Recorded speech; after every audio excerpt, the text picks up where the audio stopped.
Shalom, bienvenidos a un nuevo estudio de nuestra comunidad Bnei Adon Olam. Nos pueden encontrar, ¿cierto?, en keilatvao.cl. Ahí estamos nosotros.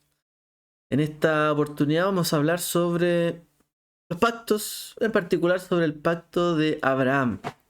¿Por qué? Porque esta semana, ¿cierto?, leamos la Parashá Lech Lejá, donde aparece este pacto de Abraham. Entonces sería bueno profundizar un poco más, ¿cierto?, sobre el pacto de Abraham, su significado y aprendizajes que podemos tener. Hay algunos versos aquí que vamos a ver, así que quieren ahí. Este estudio está escrito, está en papel, lo tengo digital. Parte de algunos estudios, ¿cierto? Y discipulados que hicimos en Shabbat, alguna vez presencialmente. Esta lección, número 2, llamada el Pacto de Abraham, la número 1 se llama Los dos caminos. Y en esta lección vamos a tener el siguiente objetivo: conocer el significado de la palabra pacto y su relación con el pacto establecido entre Dios y Abraham. Algunos conceptos claves para entender, ¿cierto?, después de esta lección: la palabra pacto, amistad, fidelidad y fe. En resumen, lo que trataremos hoy: Dios concertó un pacto con Abraham para tener una relación cercana con él. Por su lado, el padre de la fe tiene grandes promesas y méritos en su vida, con lo cual nos ha enseñado cómo transitar el camino que hemos decidido seguir cada uno de nosotros. Todos los que nosotros decidimos seguir el camino de la escritura, ¿cierto?, de la Biblia, ser hijos de la fe de Abraham o hijos, ¿cierto?, de la carne, pero transitar ese camino que él transitó, bueno, tenemos que conocer, ¿cierto?, lo que a él le fue encomendado, las promesas que él recibió. Algunos versos claves para entender esto, ahí los pueden ver, se reparten entre Génesis, ¿cierto?, que es de donde viene este pacto, Proverbios, Oseas, Mateo, Santiago, Juan, Jeremías y Efesios. Vamos a tema. Lo primero, la amistad de Dios y Abraham. Hace miles de años existió un hombre llamado Abraham. Él fue el primer hombre en vivir bajo un pacto con Dios. Abraham era un habitante de la ciudad de Ur de los Caldeos, una ciudad sumeria. Mientras él moraba en una de las principales ciudades que existieron en el mundo antiguo, y de las primeras, recibió un llamado de Dios. Y dice, Génesis 12:1, y el Señor había dicho a Abraham: vete de tu tierra, de tu parentela, de la casa de tu padre, a la tierra que te mostraré. Increíblemente, Abraham tomó la decisión de salir de su ciudad y de su parentela a peregrinar a través de Canaán, cuando Dios le dijo, vete. En hebreo, Abraham, nombre cierto que tenía antes, significaba padre de grandeza. Probablemente haya sido este un título que poseyera Abraham, dado que tenía una gran cantidad considerable de bienes y personas. Luego Dios, o sea, es decir, que a lo mejor Abraham era un título, ¿ya? Luego Dios le llamaría Abraham, esto es, padre de multitudes, lo que expresaría que no solo poseería bienes y honor, sino que lideraría a muchas personas. Más adelante la escritura nos dice, era Abraham de 99 años cuando el Señor se le apareció a Abraham y le dijo, yo soy el Shaddai, anda delante de mí y sé perfecto, y estableceré mi pacto entre yo y tú, y te multiplicaré en gran manera. A los 99 años tenía Abraham. Nuevamente Dios se le aparece a Abraham, pero ahora detalla las condiciones de la manera en que se relacionaría con Abraham, es decir, una relación de pacto. estableceré mi pacto, dice, entre yo y tú. Detengámonos un momento. ¿Qué significa la palabra pacto? Según el diccionario, es un concierto o tratado entre dos o más partes y se comprometen a cumplir lo estipulado. Sencillo, como lo dice la Real Academia Española. Esto es, esto es lo que significa hoy, tan solo eso. Un acuerdo entre dos partes. Cumplen lo estipulado, ok. Pero en la antigüedad un pacto era más una relación que un simple tratado. Para nosotros, un pacto puede ser representado con un típico contrato que se firma entre dos partes o socios. Este tipo de documento se firma todo el tiempo. ¿Es eso lo que significaba pacto en ese tiempo? ¿Cierto? Es bastante común firmar contratos. Cuando uno, cierto, tiene alguna relación económica, generalmente se firman contratos, ¿cierto? Pero eso no es un pacto en el mundo antiguo. Pacto en hebreo es brit, brit, con el significado de alianza o pacto. Según el diccionario de Schkokel, se llama, dice que se usa en campo profano entre individuos y colectividades, en campo religioso como símbolo de las relaciones del hombre o pueblo con su Dios. O sea, un Brit era un, un acto, ¿cierto?, que sucedía en un campo profano, como le llaman, o normal, de las situaciones, ¿cierto?, corrientes que viven las personas, entre un individuo y una colectividad, por ejemplo. O sea, podría ser entre personas y entre organizaciones, y a su vez también tiene un campo religioso que tiene que ver con las relaciones de el hombre o el pueblo con su Dios. ¿Ya?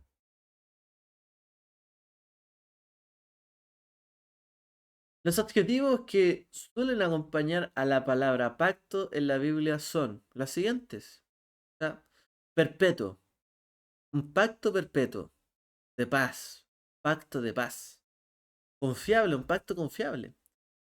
Irrevocable, un pacto irrevocable y santo. Pacto santo. Generalmente son los adjetivos que acompañan a la palabra pacto.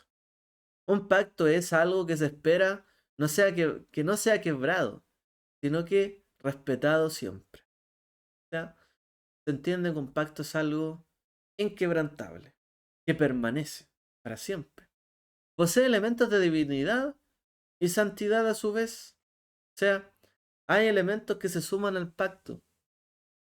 Alguna gente en el pacto suele ser divino, o suele haber algo que no se puede quebrar, algo santo, algo elevado, apartado, algo que se tiene que preservar para que haya un correcto cumplimiento, ¿no? Bueno, este tema, ¿cierto?, de la santidad o de la divinidad, quizás es similar a los contratos que se hacen en general, ¿no? Porque siempre hay algunas cláusulas. Y hay algunas cláusulas que si se rompen, sucede lo peor. Y hay cláusulas que hay que mantener, digamos, sagradamente, ¿no? Hace pagar X días, pagar tal cosa. Si no se paga, queda tal cosa, tal pena. Pero en el fondo es como algo inquebrantable, algo totalmente elevado, ¿no? Tenía estos elementos el pacto. En los tiempos antiguos, las personas solían hacer pactos que involucraban sacrificios, rituales e invocaciones a los dioses. O sea, se hacían pactos para hacer un altar, hacer rituales, ¿cierto? Hacer alguna ceremonia religiosa o invocar a los dioses. O quizás a algunos, a dioses protectores que quizás les llamemos hoy día demonios. Pero en su tiempo, los dioses, las deidades llegaban a ser los guardianes del pacto, los que cuidaban que ambas partes respetaran el pacto. O sea, muchas veces la gente en el mundo antiguo hacía pactos y ponía en el pacto el nombre de X Dios y que tal Dios guarde este pacto entre tú y yo, ¿cierto? Y así se utilizaba, ¿no? Que Dios sea entre tú y yo. Y yo he de cumplir esto y tú has de cumplir esto. Que sea Dios sellando este pacto. Entonces, muchas veces se colocaba a Dios, ¿cierto? Para que las personas respetaran el pacto. Como guardianes. El guardián del pacto. Esto también aparece, ¿cierto? En la Biblia. Comúnmente usarían símbolos o señales para recordar las obligaciones mutuas. O sea, muchas veces los pactos llevaban consigo alguna señal o símbolo para recordar esto. En la Biblia vemos símbolos, ¿cierto? Vemos simbología, vemos señales y pondrás esto de señal, dice. Son cosas, ¿cierto?, que ayudan a recordar las obligaciones del pacto. Por ejemplo, en la Biblia también aparecen los tzitziot, los flecos, ¿cierto?, de del borde de los mantos. Y dice que es para recordar los mandamientos. Es un símbolo, una señal también para conocer las obligaciones que hay respecto del pacto. Así el tefilín, ¿cierto? De otras cosas. Comúnmente, luego disfrutarían de una comida juntos. O sea, hay un proceso. Generalmente habían símbolos, ¿cierto?, que hacían recordar las obligaciones. También dentro del pacto se comían una cena juntos. O sea, una comida era para celebrar un pacto. Esto se hace hoy día, por ejemplo, a veces cuando la gente hace negocios. Celebra alguna comida, ¿cierto? Como para sellar la, la unión, el nuevo pacto que se ha juntado, ¿cierto? O la gente, cuando se casa, nadie se casa sin un banquete. Sería raro, ¿no? Bueno, se disfruta de una comida juntos, así se hacía un pacto. En la Biblia vemos a Abraham y a Abimelech comer luego de hacer un pacto. También vemos a Jacob y a Labán comiendo para hacer un pacto. Incluso Moisés y Aarón y sus hijos y los ancianos comerían luego de que Dios entrara en pacto con ellos en el monte Sinaí. O sea, también comieron ellos allí. Como dice en Éxodo 7:13 al 14, y no extendió su mano contra los distinguidos de los hijos de Israel que pudieron contemplar a Elohim. Y después comieron y bebieron. Después de haber establecido el pacto en el Sinai, comieron y bebieron. En los días bíblicos existía también un pacto denominado el pacto del vasallaje, o también llamado pacto de soberanía. ¿Qué implicaba esto? ¿Qué significa? En este, un gran rey y un estado vasallo, es decir, un rey y un estado, una organización más pequeña que el rey, tendrían una relación de cooperación donde la entidad vasalla juraría lealtad al rey. Es decir, serían siervos de aquel rey y el rey garantizaría su protección y otros beneficios. A esto se le llamaba el pacto de vasallaje o pacto de servidumbre, podríamos decir. Un pacto de soberanía. Tú me das protección a mí y yo te doy tributos, yo te pago impuestos, pero tú me tienes que proteger, me tienes que dar garantías. A cambio de eso, te tengo que dar tributos. Esto pasaba en el mundo antiguo hasta hace no mucho y sigue pasando, de hecho. Podríamos decir que nosotros somos los vasallos del Estado, que seguimos dándole tributo, ¿no?, a un Estado que se supone que nos tiene que garantizar paz, seguridad, ¿cierto? Y algunos derechos, ¿cierto? A cada uno de nosotros. Este es un Estado, pero aquí en la antigüedad había no solamente un Estado, sino que un rey, muchas veces. O sea, la persona, alguien en particular se tenía que hacer responsable, ¿no?, de aquel pacto. Ok. De hecho, el libro de Deuteronomio, como aquí dice, esto es lo que trata exactamente el libro de Deuteronomio. Israel es el vasallo y Dios es el gran rey que protegería a Israel. Si nosotros leemos, ¿cierto?, acuciosamente el libro de Deuteronomio, nos daremos cuenta de que realmente todo ese libro es un pacto. Todo ese libro está hablando, ¿cierto?, del pacto, las condiciones del pacto, las condiciones del vasallaje, de cómo nosotros nos transformamos en un siervo de Dios y Dios nuestro Señor a través de un juramento, y en ese juramento Dios tiene inquebrantablemente que cumplir con Israel. Pero sí, Israel también con Dios, pero si se incumple hay tales consecuencias, etcétera.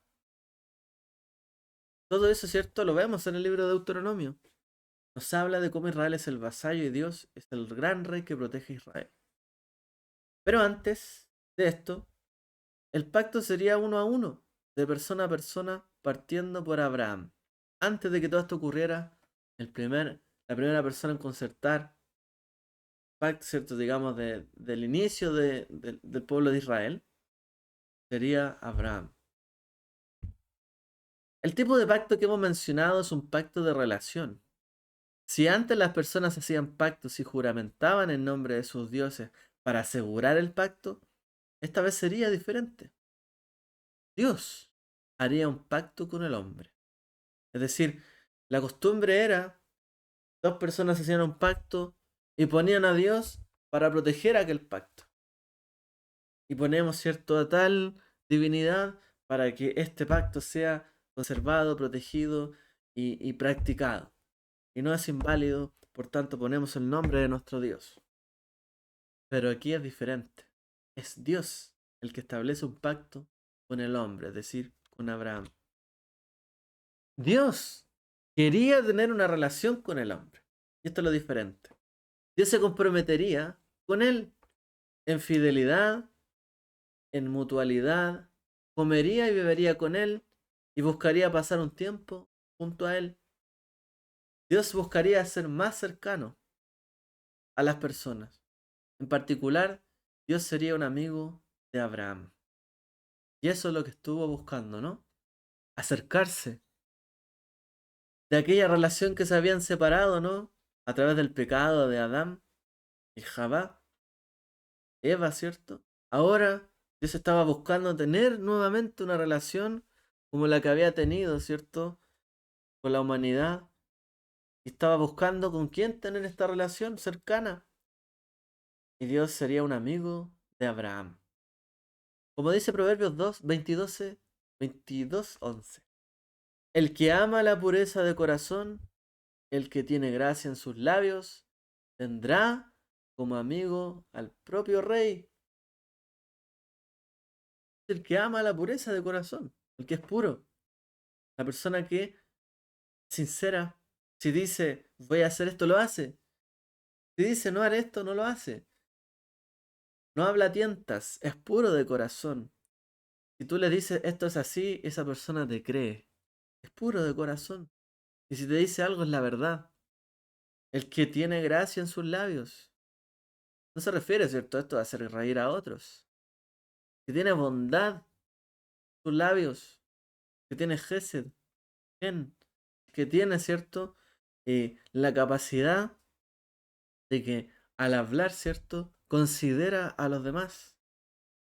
Habla, ¿cierto?, sabiendo de que tiene que hablar de tal forma que haya una conexión, un mérito en sus palabras para conectar con el otro. Una persona no egoísta tendrá como amigo, dice, al propio rey. Dice Proverbios 22, 11. Vamos a decir que Abraham era una persona pura de corazón. Abraham, el Eterno le dijo a Abraham, Lej lejame artseja, muy mola arteja. Vete de tu tierra y de tu parentela. Y Abraham escuchó la voz de Dios y con pureza de corazón se marchó. No le dijo, pero Dios, no quiero. Voy a ir, pero en realidad no quiero. Puro de corazón, Abraham salió y confió en Dios. Buscó el camino que Dios le propuso, aun cuando tuvo muchas adversidades y tuvo pruebas. Según los sabios, Abraham tuvo 10 pruebas. Pero Abraham se mantuvo puro de corazón en su servicio a Dios. Lo sabemos porque, como dice la Escritura, no hay mayor amor que este, que aquel que pone la vida, ¿cierto?, por su prójimo. Es decir, poner la vida por otro. Bueno, Abraham, en una relación similar, Puso su vida por Dios.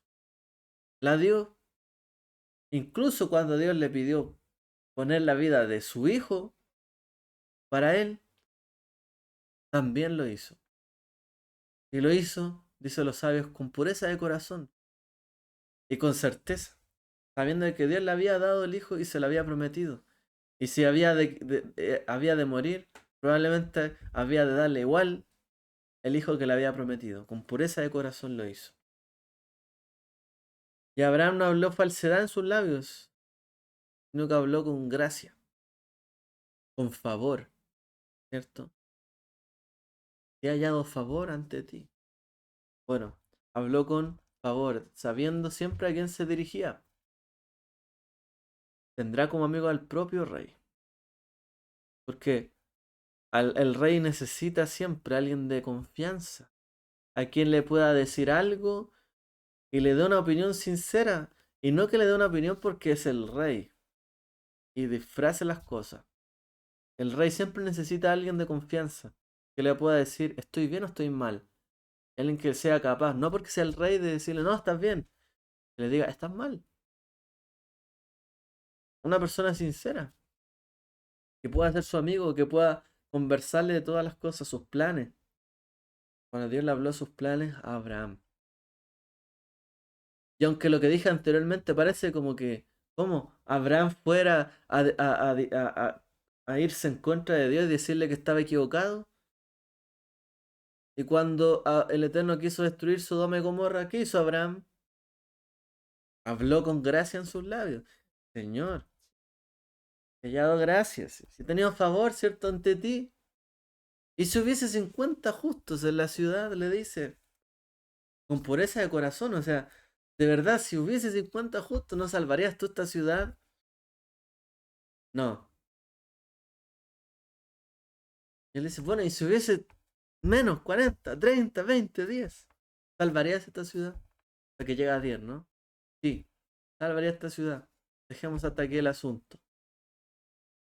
Pero eso necesitaba Dios, alguien que le hablara como un amigo, ¿cierto? Realmente que estuviera en sus planes y pudiese hablar con él, conversar. Y Dios creó este mundo para que fuese habitado, es porque, y es su mundo, también quiere compartirlo con nosotros, los planes, los que está haciendo, ¿no? Bueno, así dice, el que ama la pureza de corazón, el que tiene gracia en sus labios, tendrá como amigo al propio rey. Hoy en día el mundo se trata de contratos. Hoy día estamos llenos de contratos, por todos lados. Te va a entrar a algún lugar, hay que firmar un contrato. Te va a crear una cuenta, hay que firmar, por así decirlo, un contrato. Algo que se firma y probablemente hoy día estamos tan llenos de contratos que probablemente se va a incumplir. Es muy fácil. De hecho, los contratos son tan largos porque la capacidad o la probabilidad de que se incumplan muchas de las cosas del contrato son muchas. Por eso le ponen cada vez más cláusulas, más y más y más y más y más. Bueno, si nosotros fuésemos mejores personas y fuésemos tan desviados muchas veces, inmorales, la ley tendría 10 mandamientos. Las constituciones de los países tendrían 10 mandamientos y se acabaría. No hay para qué decir, no robarás, no robarás, se acabó, no hay que robar. Después, no, no robarás en esto, esta es la pela para tal robo, esto también es robo, esto aquí, y empezamos. ¿Por qué? Porque la gente roba y roba de una forma, busca otra y busca otra. Dicen, echa la ley, echa la trampa. Hoy día estamos llenos de contratos y probablemente se incumplen muchos de estos. Pero en el mundo bíblico, romper un pacto era un tabú. No era algo permisible. Era una ofensa digna de muerte, quizá. Era algo inconcebible. Un pacto era una relación de amistad, y como un matrimonio, donde hay deberes y compromisos, donde hay mutualidad y fidelidad. Por un lado, deberes, compromisos, por otro lado, esto es mutuo y tiene que haber fidelidad. O sea, un lado y el otro. Es una relación de amistad.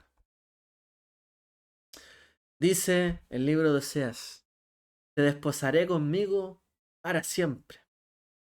Hablando, ¿cierto? Por la boca de Dios. Te desposaré conmigo en justicia y derecho, en benignidad y gran misericordia. Te desposaré conmigo en fidelidad y tú conocerás al Señor. Cuando se colocan los tefilín, ¿cierto? Se cita este verso, te desposaré conmigo para siempre.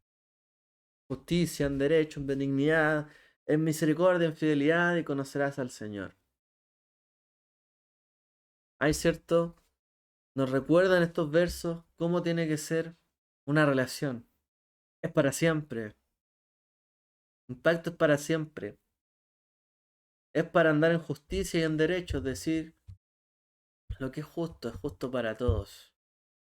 En Dios se anda en justicia, en benignidad, en bondad y gran misericordia, es decir, ¿cuántas veces hay que perdonar, maestro? 70 veces 7. En otras palabras, anda a contar las veces que puedas perdonar. O sea, te va a olvidar alguna vez.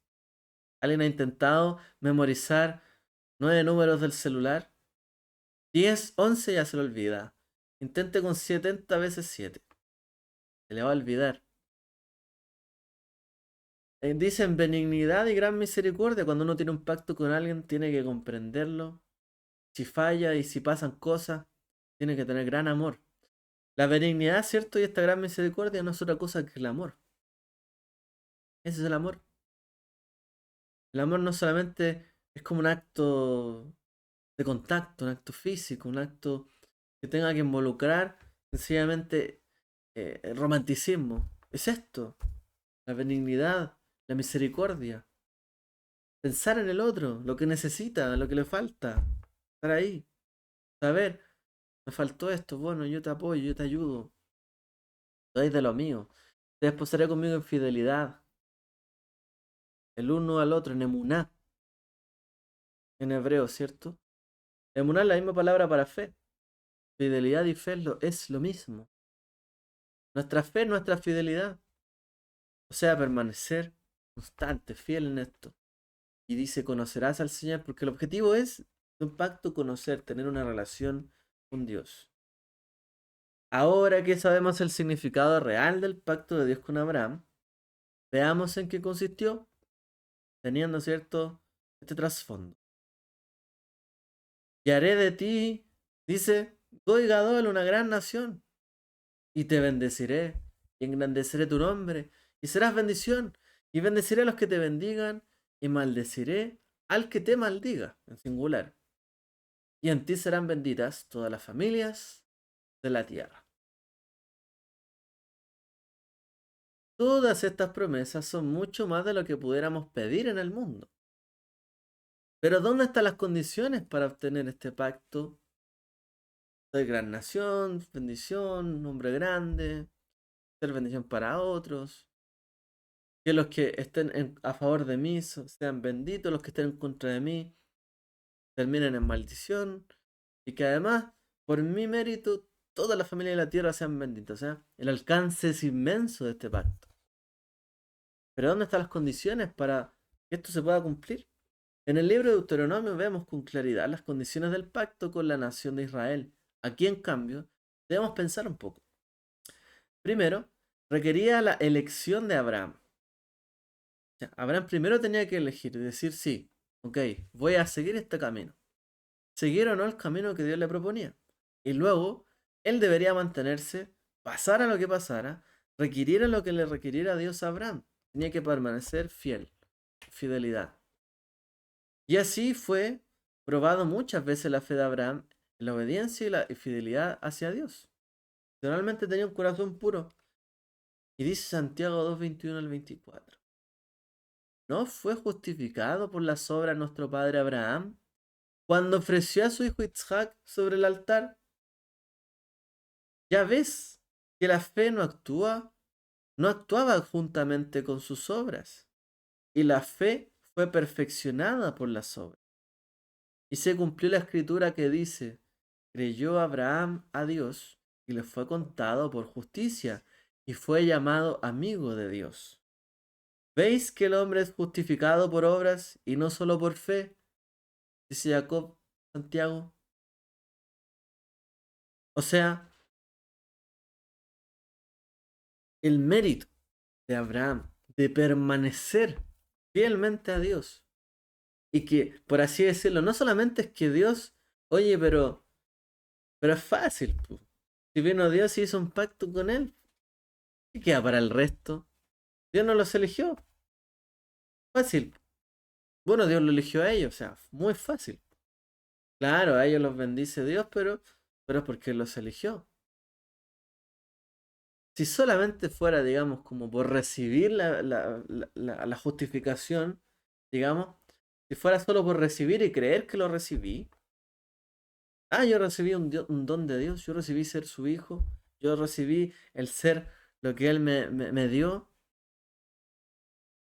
¿Sería eso completamente justificaría eso que hayamos recibido lo que recibimos? ¿La nación de Israel justificaría que fuera el pueblo elegido por Dios si solamente se trata de creer en Él? En una parte de la escritura dice que, oye, si hasta los demonios creen y tiemblan. Solo creer no es suficiente. Para Abraham, solo haber creído en la promesa de Dios no es suficiente.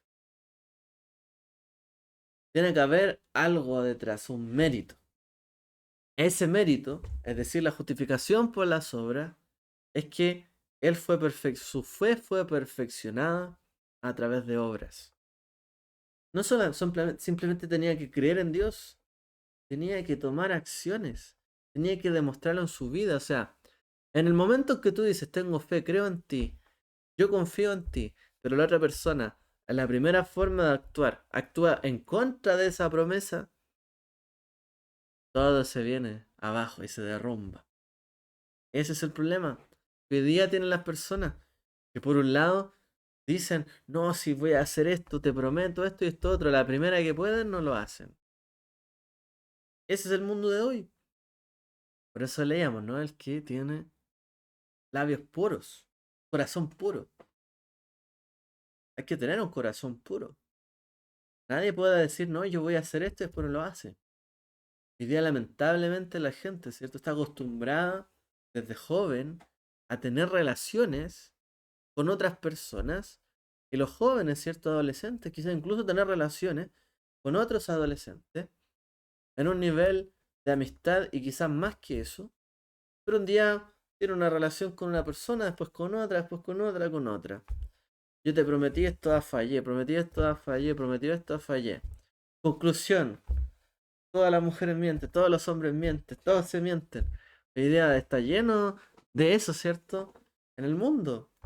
Todos se engañan, nadie confía en nadie.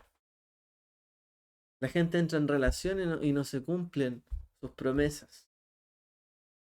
¿De qué sirve solo creer? Una vez creí, pero me engañaron, por eso no vuelvo a creer, dice la gente. Tenemos un resultado hoy día de un mundo, ¿cierto? Alejado de la fe verdadera, de la fe sincera en Dios por lo mismo, porque no se cumplen sus promesas y sus palabras. La gente está acostumbrada a decir voy a hacer eso, algo y no lo hace. Estamos acostumbrados a esto. Y por eso dice Jacob, ya ves que la fe actúa conjuntamente con sus obras y fue perfeccionado. O sea, creyó y le fue contado por justicia, pero no simplemente porque creyó, porque hizo. Cuando el Eterno lo visitó, fue corriendo a atenderlo. Lavó las pies de los visitantes, les dio comida, hizo de todo. Trató a Dios como un amigo, ¿cierto? Intercedió por otros, con él.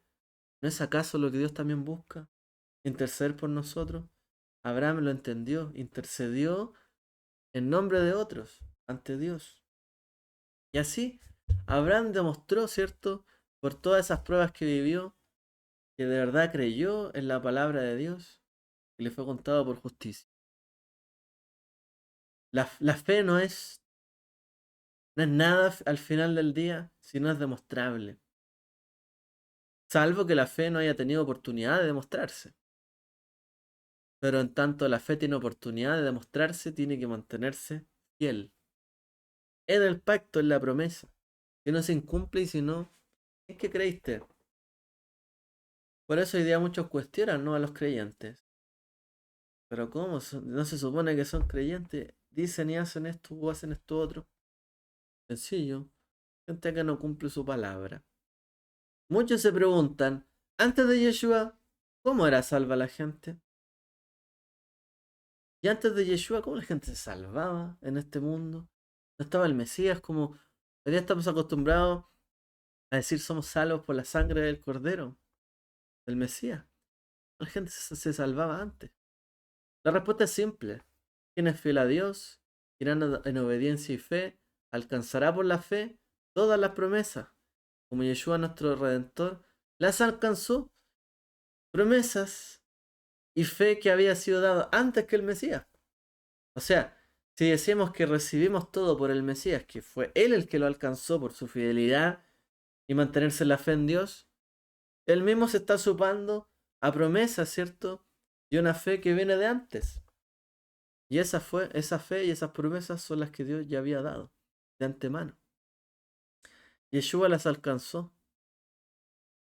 Y en gran misericordia, en gran amor, extendió, ¿cierto?, hacia nosotros su cumplimiento, nos dio parte de su mérito, por así decirlo. Nos dio parte de su gracia, de la que Él alcanzó. Así como Abraham perseveró, Yeshua también perseveró y alcanzó la promesa. Si también nosotros estamos llamados a alcanzar la promesa. Yeshua dijo a Tomás, porque me has visto, ¿has creído?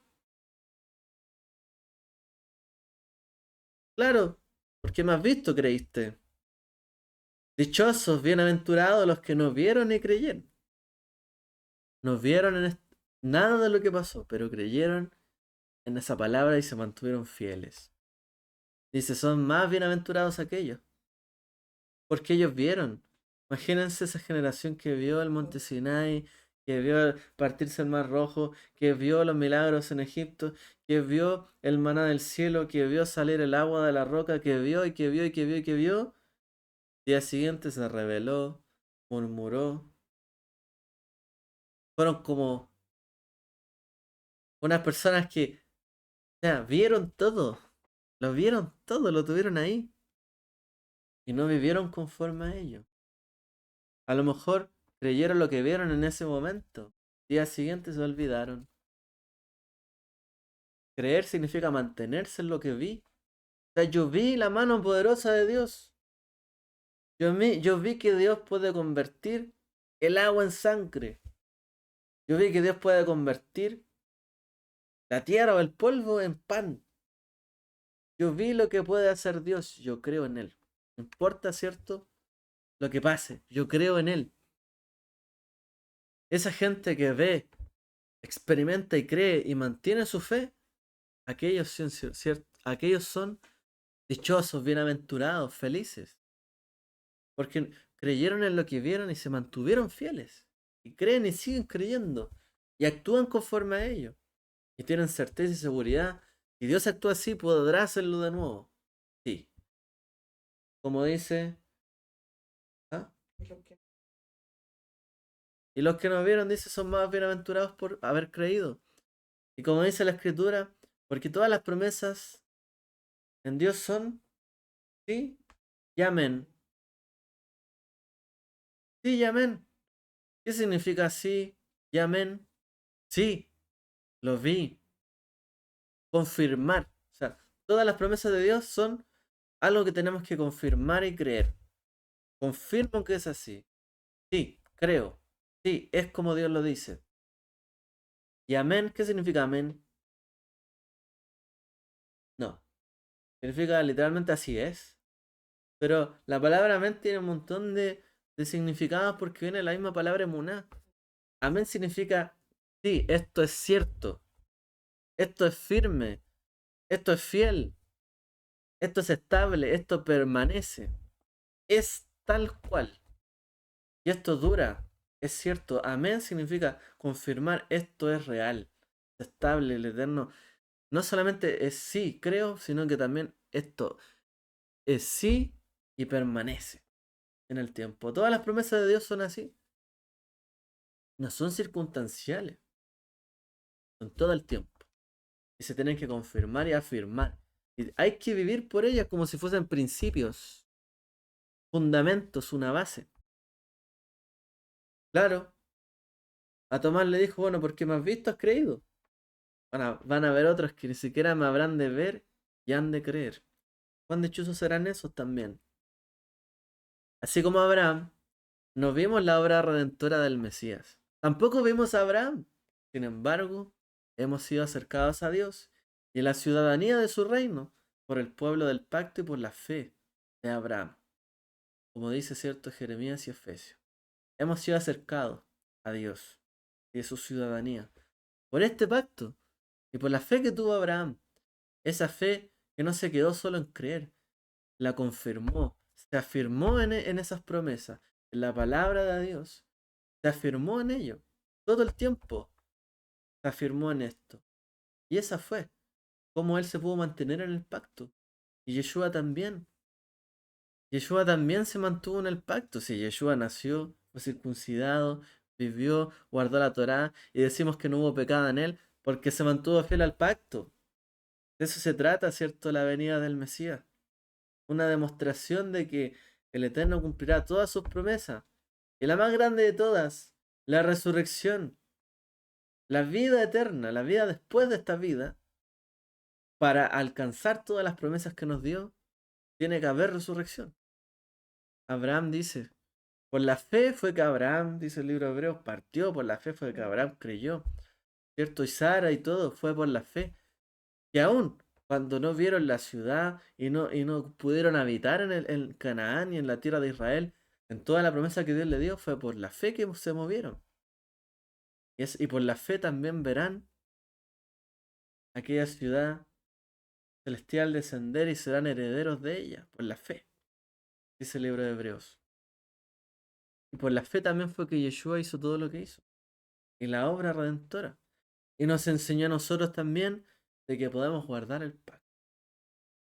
La lección del Mesías no es simplemente que hemos sido limpiados y lavados y perdonados, sino que una vez siendo perdonados, lavados, limpiados, purificados de corazón, seamos capaces de guardar fielmente un pacto con Dios y tener una relación con Él y ser fieles a Él en nuestra vida. Se puede. Y eso es lo que viene a demostrar Yeshua. Reflexión final. El pacto bíblico se sostiene por una fe en acción, acompañada en obediencia y fidelidad con obras visibles, a través de las situaciones que vivimos en la vida. Todo va demostrando nuestra fe, nuestra emuná, nuestra confianza en aquel pacto que Él establece con nosotros, que no es un pacto circunstancial del día de Shabbat o del día X de una fiesta. Siempre, permanente, es perpetuo el pacto. Dios cumple todas sus promesas al que tiene fe. Uno con fe, una persona que tiene emuná, emuná es fe y fidelidad, creer y permanecer en ello. Se convertirá en un amigo de Dios, alguien cercano, y eso es lo que Dios busca. Dios no busca gente a la que movilizar. Si Dios fuese así, que buscara gente a la que movilizar y convencer, sería como un político cualquiera, un rey cualquiera, que quiere que todos sean sus súbditos y le sigan y todo lo que él dice lo hagan. Dios no busca eso. ¿Por qué Dios hizo un pacto con Abraham? Porque Dios no buscaba simplemente dirigir el destino de la humanidad y que haya predestinación y que todo esté dicho y sea hecho. Dios lo que quiere es que el hombre en libertad, la mujer en libertad, le siga. Crea en Él, que Él hizo esto. Y si Dios prometió algo, lo va a hacer y lo hizo. De hecho, lo ha hecho hasta el día de hoy. Solo quiere esa emuná, esa confianza sincera de las personas. Para Él demostrar que es capaz de hacer su obra y que nosotros podamos amarle, seguirle, creer en Él y ser incluso cercanos a Dios, conocerle, al que nos hizo y nos formó. Y a cada uno lo hizo distinto. No nos hizo iguales. Pero los gobernantes de este mundo nos ven como iguales, un número, un lote. Pero Él nos hizo a cada uno distinto con un corazón diferente. Para demostrarnos que Él es capaz, ¿cierto? De creer en cada uno de nosotros y conocernos y estar con nosotros. Que el Eterno les bendiga a todos. Espero que haya servido esta lección. El pacto de Abraham. Shalom y Shavuot.